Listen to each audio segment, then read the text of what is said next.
9h sur Al-Oula, bienvenue dans ce journal. Voici ses principaux titres. Révolution du roi et du peuple, le discours royal, un message franc et fort du souverain sur la centralité de la question du Sahara marocain, le décryptage des grands axes du discours royal avec notre invité, le politologue Driss Laïsaoui.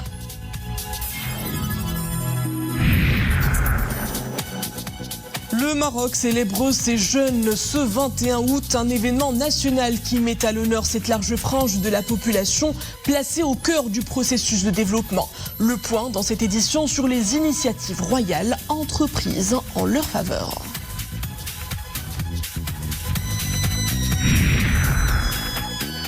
Les jeunes, une force motrice de la société, également ancrée dans la vie culturelle. À Harhoura, un festival fait écho au talent de la jeunesse locale.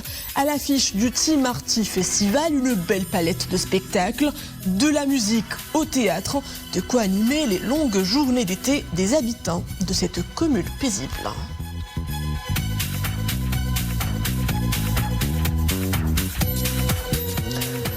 Bonsoir à la une. Le discours adressé hier à la nation à l'occasion du 69e anniversaire de la révolution du roi et du peuple. Sa Majesté le roi Mohamed VI a adressé un message franc et fort en ce qui concerne la question du Sahara marocain et l'intégrité territoriale du royaume. Un discours qui accorde également une place de choix à la diaspora marocaine. La traduction intégrale du discours royal, Boubkar Belghabrit.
Alhamdulillah, wassalatu wassalamu ala moulana rasulillahi wa alihi wa sahbihi, Jabi al-Aziz. Louange à Dieu, prière et salut sur le prophète, sa famille, ses compagnons, cher peuple. Nous commémorons aujourd'hui l'anniversaire de la glorieuse révolution du roi et du peuple qui marqua un tournant décisif dans la lutte menée pour l'indépendance. Cette épopée symbolisa l'affection sincère et l'attachement profond que se vouait mutuellement un roi qui préféra l'exil à tout chantage visant l'unité et la souveraineté de la patrie et un peuple qui consentit bien des sacrifices pour obtenir le retour de son souverain légitime et recouvrer sa liberté et sa dignité. C'est grâce à cet esprit de sacrifice et de solidarité que fut ainsi parachevée l'intégrité territoriale de notre pays et que s'opéra la récupération des provinces du sud du royaume. Cher peuple, ces dernières années, nous avons réalisé de grandes percées au niveau régional et international qui, toutes, ont été favorables à la position juste et légitime du royaume sur la marocanité du Sahara. C'est ainsi que de nombreux pays influents, respectueux de la pleine souveraineté du Maroc sur ces territoires, ont manifesté leur réceptivité et leur soutien à l'initiative d'autonomie, considérée comme la seule voie possible pour le règlement de ce conflit régional artificiel. Par la position des États-Unis d'Amérique qui, nonobstant le changement d'administration ou l'évolution de la conjoncture, est restée constante, cet accueil favorable est désormais incontournable. De même, nous saluons la position claire et responsable de l'Espagne, ce pays voisin qui connaît parfaitement bien l'origine et la véritable nature de ce conflit. Cette posture constructive a marqué une étape nouvelle dans le partenariat hispano-marocain que nulle contingence régionale, nul développement politique interne ne peuvent désormais affecter. En outre, le positionnement constructif à l'égard de l'initiative d'autonomie affiché par certains pays européens comme l'Allemagne, la Hollande, le Portugal, la Serbie, la Hongrie, Chypre et la Roumanie, contribuera à poser un nouveau jalon dans les relations de confiance avec ces nations amies, à renforcer le partenariat de qualité qui les lie à notre pays. Parallèlement à ce soutien, une trentaine de pays ont ouvert des consulats dans les provinces du Sud, marquant ainsi leur appui clair et net à l'intégrité territoriale du royaume et à la marocanité du Sahara. Nous saisissons cette occasion pour réitérer l'expression de notre considération à nos frères, les rois, émirs et présidents des pays arabes frères, notamment la Jordanie, le Bahreïn, les Émirats arabes unis, Djibouti et les Comores, qui ont ouvert des consulats à Laayoune et à Dakhla.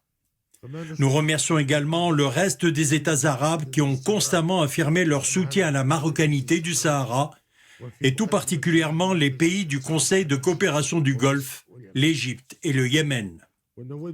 Par ailleurs, les positions de nos frères d'Afrique sont un réel sujet de fierté pour nous, puisqu'environ 40% des États africains relevant de 5 groupements régionaux ont ouvert des consulats à Laayoune et à Dakhla. Cette dynamique concerne aussi les pays d'Amérique latine et des Caraïbes, dont un grand nombre ont ouvert des consulats dans le Sahara marocain, alors que d'autres ont décidé d'étendre leur domaine de compétences consulaires aux provinces du sud du royaume. Compte tenu de ces développements positifs impliquant des pays de tous les continents, je voudrais adresser un message clair à tout le monde. Le dossier du Sahara est le prisme à travers lequel le Maroc considère son environnement international. C'est aussi clairement et simplement l'aune qui mesure la sincérité des amitiés et l'efficacité des partenariats qu'il établit. S'agissant de certains pays comptant parmi nos partenaires traditionnels ou nouveaux, dont les positions sur l'affaire du Sahara sont ambiguës, nous attendons qu'ils clarifient et revoient le fond de leur positionnement d'une manière qui ne prête à aucun équivoque.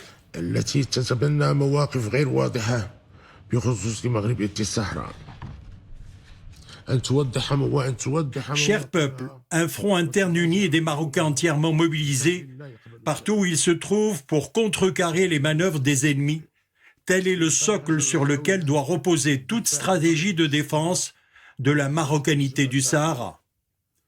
Je saisis cette occasion pour saluer et assurer de mon estime les membres de la communauté marocaine résidant à l'étranger qui défendent avec abnégation l'intégrité territoriale de leur pays en faisant résonner la cause nationale à toutes les tribunes qui leur sont accessibles et à la faveur des positions qu'ils occupent. Le Maroc, Dieu soit loué, dispose d'une communauté estimée à quelques 5 millions d'individus auxquels s'ajoutent des centaines de milliers de juifs marocains à l'étranger, tous disséminés aux 4 coins du monde.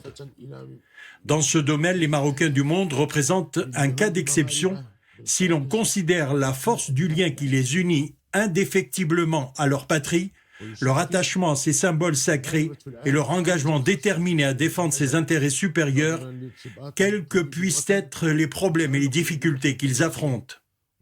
Loin d'être l'apanage des immigrés de première génération, les attaches humaines solidement tissées avec le Maroc et la fierté de lui appartenir constituent un patrimoine qui se transmet de père en fils. C'est avec enthousiasme que les 3e et 4e générations le revendiquent, d'ores et déjà à leur tour. Ceci dit, nous devons nous poser en permanence les questions suivantes. Qu'avons-nous fait pour renforcer le sentiment patriotique de nos immigrés? Le cadre législatif en place et les politiques publiques tiennent-ils compte de leurs spécificités? Les procédures administratives sont-elles adaptées à leurs attentes du moment? Leur avons-nous assuré l'encadrement religieux et éducatif nécessaire? Leur avons-nous apporté l'accompagnement requis et les conditions favorables à la réussite de leurs projets d'investissement? Certes, l'État déploie des efforts considérables afin de garantir un bon accueil aux Marocains du monde, mais ce dispositif demeure insuffisant. En effet, bon nombre d'entre eux, hélas, se heurtent encore à plusieurs écueils pour régler leurs affaires administratives ou pour lancer leurs projets. Il convient par conséquent de remédier à cet état de fait. لقضاء أغراضهم الإدارية وإطلاق مشاريعهم وهو ما يتعين معالجته. S'agissant de l'implication de la communauté des Marocains résidant à l'étranger dans le processus de développement, un dessein auquel nous accordons un intérêt particulier, force est de constater que le Maroc a besoin de tous ses enfants et de toutes les compétences établies à l'étranger. Ces compétences peuvent ainsi s'installer et travailler au Maroc, comme elles peuvent apporter leur concours via toutes sortes de partenariats depuis leur pays d'accueil. De fait, la communauté marocaine à l'étranger est notoirement connue pour les profils de classe mondiale, qu'elle compte dans différentes filières, scientifiques, économiques, politiques, culturelles, sportives et autres. Ces ressources sont un motif de fierté pour le Maroc et pour tous les Marocains. Le temps est donc venu de doter cette communauté de l'encadrement nécessaire ainsi que des moyens et des conditions pour qu'elle donne le meilleur d'elle-même dans l'intérêt bien compris de son pays et de son développement. Aussi, nous soulignons la nécessité d'établir une relation structurelle suivie avec les compétences marocaines à l'étranger, y compris avec les Marocains juifs. Nous appelons également à la création d'un mécanisme dédié qui aura pour mission d'accompagner les compétences et les talents marocains à l'étranger, d'appuyer leurs initiatives et leurs projets. Ce dispositif permettra in fine de mieux connaître les profils, d'interagir en permanence avec eux et ainsi de leur présenter les atouts dont dispose leur pays dans les secteurs liés au processus de développement et d'investissement. بما في ذلك دينامية التنمية والاستثمار. وهنا À ce propos, nous exhortons une fois de plus les jeunes et les porteurs de projets marocains résidant à l'étranger à profiter des multiples opportunités d'investissement offertes par la mère patrie, à tirer le meilleur parti des mesures d'incitation et des garanties que prévoit la nouvelle charte de l'investissement. Par ailleurs, il appartient aux établissements publics, au secteur national de la finance et des affaires, de s'ouvrir davantage sur les investisseurs parmi les membres de la communauté. À cette fin, il convient au mieux des intérêts de tous de mettre en place en leur faveur des mécanismes efficaces de parrainage, d'accompagnement et de partenariat. Enfin, compte tenu des aspirations sans cesse renouvelées des Marocains du monde, il est grand temps de moderniser et de mettre à niveau le cadre institutionnel afférent à cette catégorie de citoyens que nous chérissons. Il importe aussi de reconsidérer le modèle de gouvernance des institutions existantes afin d'en rehausser l'efficience et la complémentarité. Cher peuple, l'impérissable révolution du 20 août incarne les valeurs du sacrifice, de solidarité et de loyauté au service de la patrie. L'esprit de cette glorieuse épopée ne cesse de guider nos pas et d'inspirer les générations successives pour que soient préservées l'unité nationale et l'intégrité territoriale de notre pays, sa sécurité et sa stabilité. C'est le meilleur gage de fidélité à la mémoire des pionniers du mouvement de résistance et du combat pour la libération, au premier rang desquels notre auguste grand-père, feu Sa Majesté le roi Mohammed V, et son compagnon de lutte, notre vénéré père, feu Sa Majesté le roi Hassan II, que Dieu les ait en sa sainte miséricorde, ainsi que tous les valeureux martyrs de la nation. وكل شهداء الوطن الأبرار والسلام عليكم ورحمة الله تعالى وبركاته.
retrouvons en direct le politologue Driss El Issaoui. Bonsoir. Bonsoir. Un discours royal ferme, franc et sans équivoque sur la centralité de la question du Sahara marocain, avec des mots très forts qui lèvent toute ambiguïté.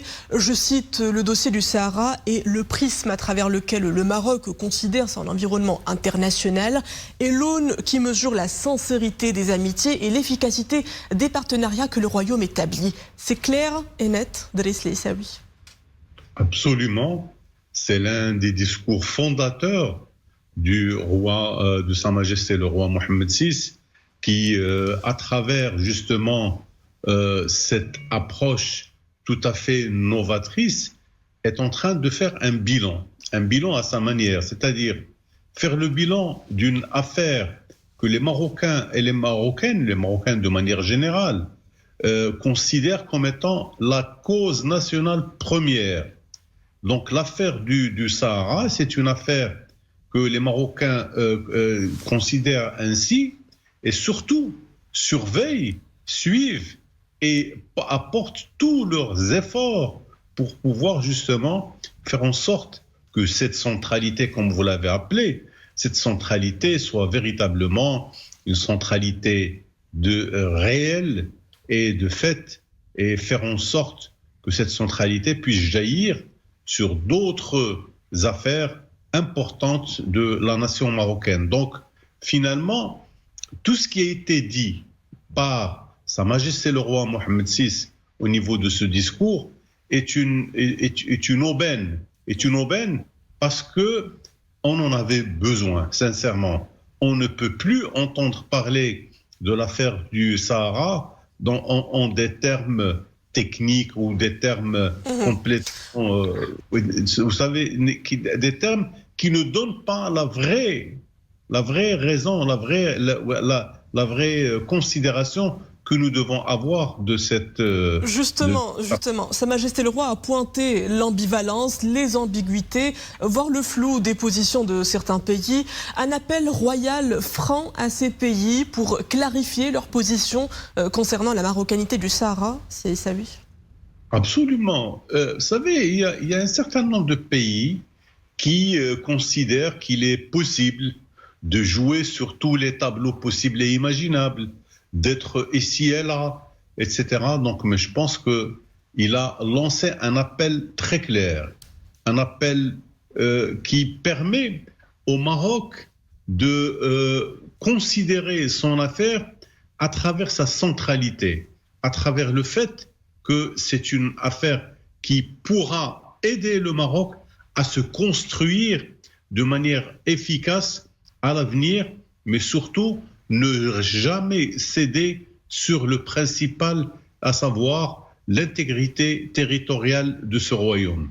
Le souverain a tenu d'ailleurs à saluer la position constructive de l'Espagne et le soutien international grandissant de pays européens et arabes influents. Quel commentaire en faites-vous, Saoui? Le fait que Sa Majesté le Roi remercie l'Espagne, particulièrement le chef du gouvernement, et il a dit que les Espagnols, c'est des gens qui connaissent exactement l'affaire du Sahara. Ils ont été d'abord, c'était la force colonisatrice, mais ils ont même pris maintenant cette initiative de reconnaître le caractère faisable, le caractère réaliste de la proposition marocaine pour justement trouver une solution acceptable par tous, politiquement, qui permet à tous les pays de pouvoir justement aller de l'avant et surtout ne pas rester prisonniers d'un certain nombre de schémas traditionnels que certains pays prennent comme étant une considération. Donc, je pense que l'Espagne a reçu ce qu'elle devait recevoir comme étant un pays courageux, un pays constructif, un pays qui, grâce à sa position, aujourd'hui s'inscrit dans une logique tout à fait honorable pour un pays tel que l'Espagne. Puis le discours royal a consacré une grande place aux Marocains du monde. C'est 5 millions de nos compatriotes, voire plus, autant de compétences, de porteurs de projets, d'où l'appel du souverain pour un nouveau cadre institutionnel. Absolument. Vous savez, quand on parle des Marocains du monde, au Maroc, on ne sait plus où donner de la tête. On ne sait plus comment traiter justement cette communauté marocaine qui peut être véritablement un pays, disons, une population qui peut faire monter les choses là où elles doivent être. Maintenant, je pense que le discours de Sa Majesté le Roi a été très très clair à ce niveau en disant que le problème des Marocains du monde, c'est d'abord un problème de gouvernance. C'est un problème de clarté des positions entre les citoyens, mais surtout entre ceux qui ont le pouvoir, ceux qui doivent justement gérer ces affaires. Et je pense qu'il a dit des choses qui vont faire date. Pourquoi ? Parce qu'il est en train d'ouvrir ici un très très grand chantier pour les Marocains du monde. Et je pense qu'il a dit des choses, il a dit on devrait d'abord nous intéresser à cette communauté des Marocains de l'étranger, mais surtout les considérer comme étant des valeurs sûres en pour tout ce qui touche à l'investissement et à la création de la richesse. Alors, je voudrais juste rappeler une chose, c'est qu'en 2021, nous avons constaté qu'il y a une énorme augmentation des transferts des Marocains à l'étranger. Mais quand on regarde de très près, de manière très technique, qu'est-ce qu'on trouve ? On trouve que la participation, disons, tout l'argent qui a été transféré n'a pas servi à l'investissement. Et alors, c'est là où les remarques de Sa Majesté le Roi sont dignes d'être considérées. Pourquoi ? Parce qu'il dit qu'on ne donne pas la possibilité à ces Marocaines et ces Marocains de pouvoir justement se rentrer et devenir de véritables investisseurs. Et les prendre sous cet aspect-là, c'est tout à fait différent de ce qui est fait par les différentes parties qui concernent et qui suivent le travail de la communauté marocaine à l'étranger. Et à ces 5 millions de Marocains du monde s'ajoutent des centaines de milliers de Juifs marocains à l'étranger. Une diaspora agissante, active et fortement impliquée dans la défense de l'intégrité territoriale du royaume.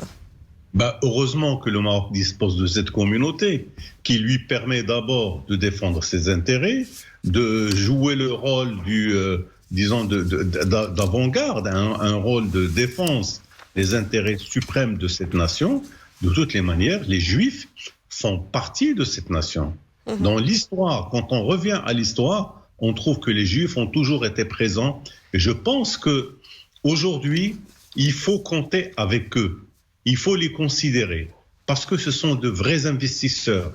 Ils ont beaucoup de possibilités pour pouvoir justement sortir de toutes les lorgnettes qui se posent devant eux. Et je pense que si les Marocains, je parle ici des responsables, prennent en considération ce que Sa Majesté le Roi vient d'expliquer, je pense qu'on ira un peu plus loin, mais beaucoup plus loin que ce qui existe aujourd'hui. Parce que les Juifs marocains du monde sont véritablement un appui franc, un appui fort à la marocanité du Sahara, mais surtout au développement du Maroc. Et c'est les meilleurs défenseurs de toutes les causes nationales. Driss Issaoui, politologue, merci pour tous ces éclairages. Et à l'occasion de la fête de la jeunesse, Sa Majesté le Roi Mohammed VI a bien voulu accorder sa grâce à 588 personnes condamnées par différents tribunaux du royaume. Ces personnes se présentent comme suit. Les bénéficiaires de la grâce royale qui sont en détention sont au nombre de 413 détenus, se répartissant comme suit.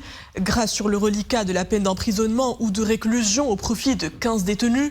Remise de la peine d'emprisonnement ou de réclusion au profit de 391 détenus. Commutation de la peine à mort en peine perpétuelle au profit d'une détenue. Commutation de la peine perpétuelle en peine à temps au profit de 6 détenus. Les bénéficiaires de la grâce royale qui sont en liberté sont au nombre de 175 personnes, se répartissant comme suit. Grâce sur la peine d'emprisonnement ou son reliquat au profit de 57 personnes. Grâce sur la peine d'emprisonnement avec maintien de l'amende au profit de 16 personnes. Grâce sur la peine d'amende au profit de 91 personnes. Grâce sur la peine d'emprisonnement et d'amende au profit de 10 personnes. Grâce sur le reliquat de la peine d'emprisonnement et d'amende au profit d'une personne. Nous célébrons donc ce dimanche 21 août la fête de la jeunesse, l'occasion de mettre en lumière l'engagement constant de Sa Majesté le roi Mohammed VI en faveur de la promotion de la place des jeunes, une force motrice du pays. Quel rôle de cette jeunesse dans la dynamique sociétale et qu'en est-il de sa vraie participation politique et économique? Iman Ablou nous en fait le point. La jeunesse, force motrice du royaume, elle constitue le tiers de la population marocaine, une importante frange sociale qui jouit de la haute sollicitude royale. La célébration de la fête de la jeunesse est une opportunité renouvelée pour célébrer ces jeunes, dresser le bilan des initiatives entreprises en leur faveur et réfléchir aux actions les plus à même de renforcer leur participation et contribution au développement politique, économique et social.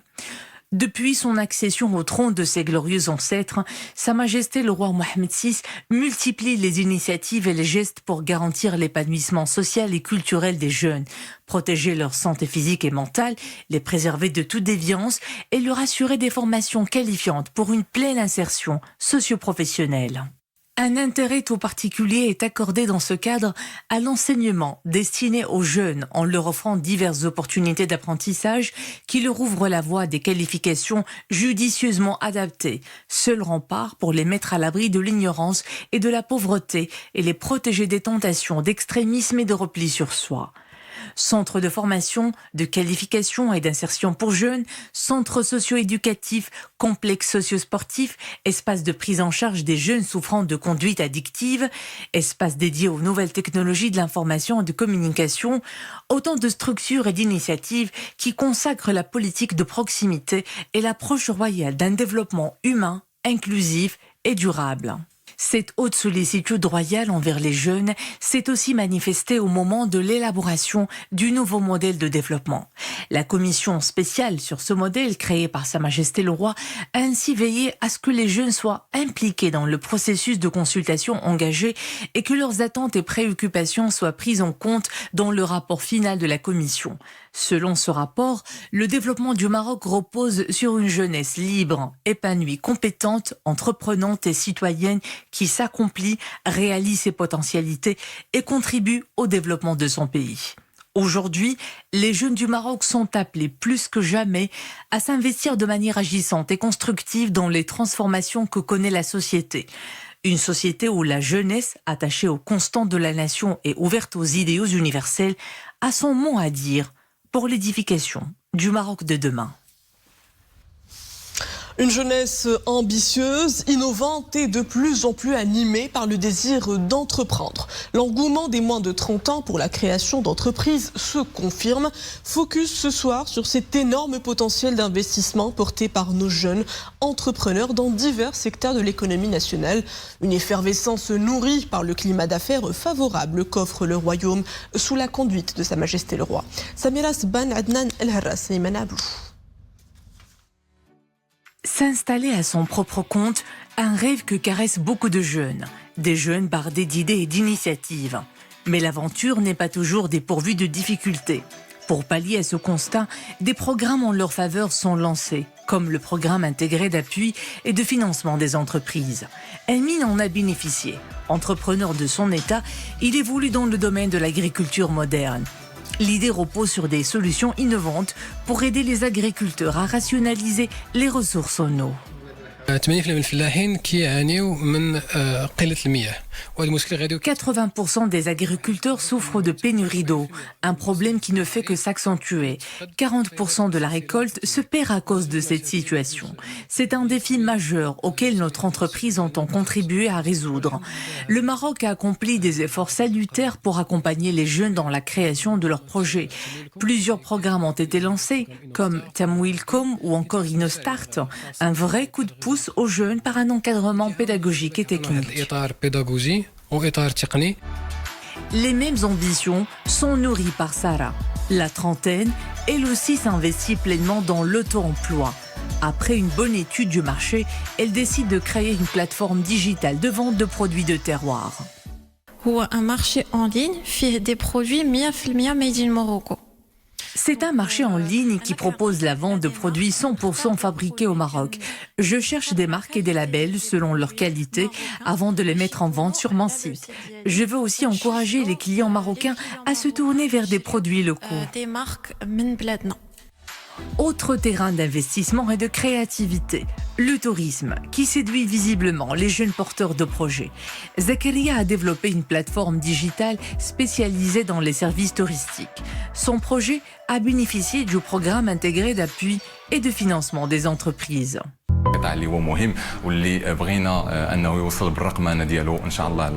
Le tourisme est un secteur stratégique pour le Maroc. Notre ambition est de contribuer à sa modernisation par la digitalisation de ses prestations. Cela est rendu possible grâce à la haute sollicitude royale envers les jeunes. Nous voulons développer des services qui puissent concurrencer les plateformes numériques étrangères en misant sur la qualité et l'innovation. Deux critères qui constituent le socle de toute initiative entrepreneuriale. Une orientation qui ne cesse d'aiguiser l'appétit des jeunes porteurs de projets. Selon le Haut Commissariat au Plan, 9,6% est le taux d'auto-emploi chez les jeunes actifs du pays. Aux jeunes porteurs de projets s'ajoutent des jeunes nourris d'une belle fibre artistique. L'exemple de ces jeunes de Harhoura, la commune a donné le coup d'envoi du Team Arty Festival, des concerts, des spectacles en plein air en rythmé tout au long de cette semaine, les longues journées de vacances. Le festival baisse ses rideaux ce dimanche, ambiance avec Fouad Al-Harrach, Zakaria Mouqim Billah et Boubkar Belghabrit.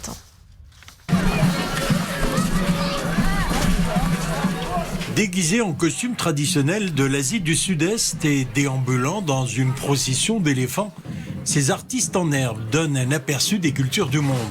Cette représentation culturelle, comme d'autres, est l'œuvre de jeunes de la préfecture de Skhairat Tmara. Sur l'esplanade de Temara Plage, ils donnent libre cours à leur créativité.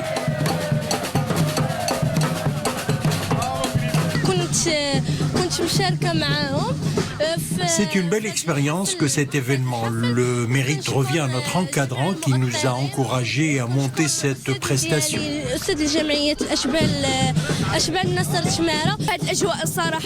Il y a une bonne ambiance, le festival est génial, j'espère qu'il sera reconduit dans le futur. Harhoura est réputé pour ses belles plages, nous sommes ravis d'assister à ce festival.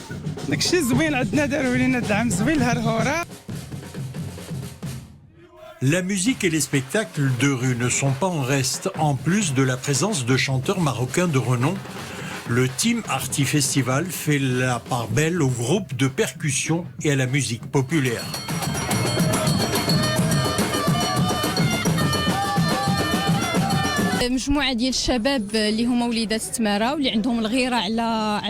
Ce festival est né de la volonté des jeunes de la préfecture de Skhairat Tmara de faire connaître les talents et les spécificités culturelles.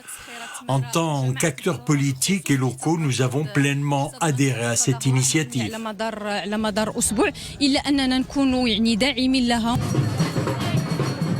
Ce festival fait par les jeunes coïncide avec la célébration de la fête de la jeunesse. Une semaine durant, l'événement a présenté un programme éclectique qui a également inclus des masterclass et des ateliers divers. Et à l'occasion de la fête de la jeunesse, la Société nationale de radiodiffusion et de télévision a l'insigne honneur de présenter à Sa Majesté le roi Mohammed VI ses vœux les plus déférents de santé, de bonheur et de prospérité au peuple marocain. Et voilà, c'est ainsi que prend fin cette édition. Merci à vous de l'avoir suivi. À 21h, le retour de l'information en compagnie de Valim Naofir. Très belle soirée à tous sur Al-Huda.